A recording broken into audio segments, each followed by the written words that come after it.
तुकडे आणि कढी हे कोणाकोणाच्या मनाजवळचा नाश्ता आहे हे मला कमेंट करून नक्की सांगा. तसंच आज मी पण तुकडे आणि कढी बनवलं होतं. आदल्या दिवशीच्या पोळ्या उरल्या होत्या, त्याच्यामुळे मग त्याचे तुकडे आणि सोबतीला कढी हे तर हवंच.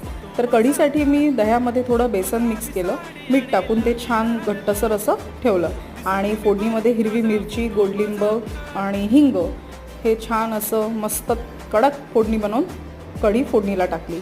नंतर पोळ्यांचे तुकडे केले. तुकड्यांमध्ये मी कांदा चिरून घेतला होता आणि आपलं जे नॉर्मल आपण तिखट, हळद, कोथिंबीर, साखर, मीठ टाकतो ते सगळं टाकून छानपैकी तुकड्यांना पण फोडणी दिली आणि ह्या आमचा झाला नाश्ता तयार. गरमागरम खळखळ उकळलेली कढी आणि मस्तपैकी तुकडे. इकडे ॲक्च्युली पडला होता पाऊस, तर हे तर कॉम्बिनेशन अल्टिमेट लागणारच होतं. आम्ही खूप छान एन्जॉय केलं ही गरम कढी आणि तुम्ही पण सांगा हे कॉम्बिनेशन कोण कोण खातं तर नाश्ता.